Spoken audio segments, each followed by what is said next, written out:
Dawson's Rambles.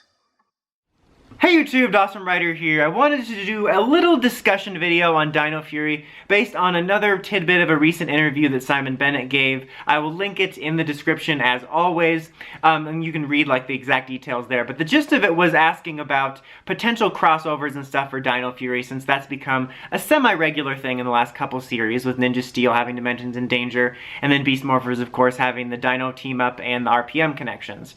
And there was a question raised about would there be more of that. And basically the gist of it is it doesn't seem as likely this series because of all the restrictions with the world situation going on, and it basically makes it a lot more of a chore to get somebody down there that's not going to be a regular cast member. So it seems unlikely. I want to say it's not 100% impossible, just because they, as far as we know, they do have 2 seasons worth of stuff to film. So it's possible if they wanted to get somebody in season 2 or later in season 2 that they could try it. But it just, based on this, it seems right now it's not in the cards as much, but there will be more connections. He talked about how in Beast Morphers they started to make it feel more connected in the universe, whereas opposed to like acting like it didn't exist or the previous series didn't exist, and it's going to be a bit more cohesive. So we might expect some more connections to the PR universe / multiverse.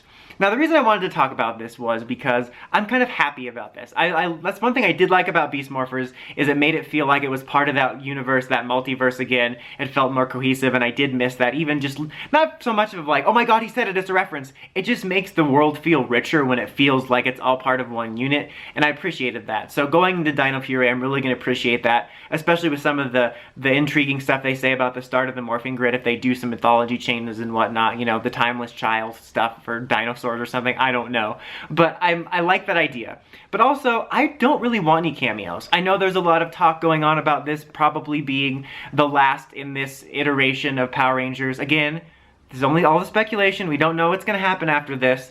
We don't know exactly, but this is going to be the last one in this exact style. You know, we're going to be doing that new universe after this. So this is going to be something of a last one. So there's been a lot of discussion about them going all out and doing cameos, and people wanting them to do cameos because of that. There was even a rumor about some of the original Rangers being their mentors and whatnot. So I understand the impulse to speculate or even desire that if this is the last one in this original line of Power Rangers show. But if you guys know me, if you're watching this and you're a longtime viewer, you know that I'm really sick of crossovers and cameos. I feel like ever since the decayed Gokaiger era, it's just been constantly fed to us like Trunchbull and the chocolate cake. And the thing is, I really do like team-ups and crossovers. It's just been so oversaturated. Not as much in PR, physically, except for the last few years, but because of the way crossovers have been taking over Toku, it feels like that's all we ever talk about. Like, as soon as Dino Fury announced, the first discussion I saw was about who's gonna return. It's like, dude, can we focus on the regular show first?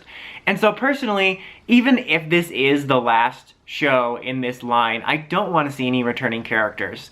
I want us to take a break. Like, I think that would be great if we could take a break for this season and for the first year or so of Hasbro's new universe, and then when we bring back somebody and do a team up and crossover, a team over, a cross up.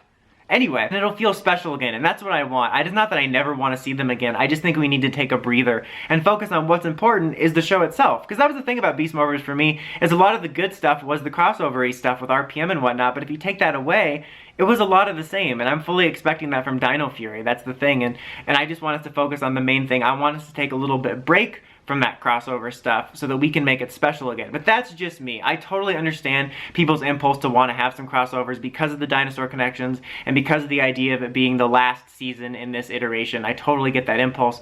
But for me, I think it would just be an added bonus to take an extra break with this. And like, I don't have that many expectations with Dino Fury anyway. For me, this is kind of a run out the clock situation. But what do you guys think about this? Do you want to see more cameos, or are you just content with it feeling more connected to the larger PR multiverse? Let me know in the comments as always. Until next time, like, comment, subscribe, and climb the steps and ring that bell so you can get my videos. Dawson Ryder, signing out.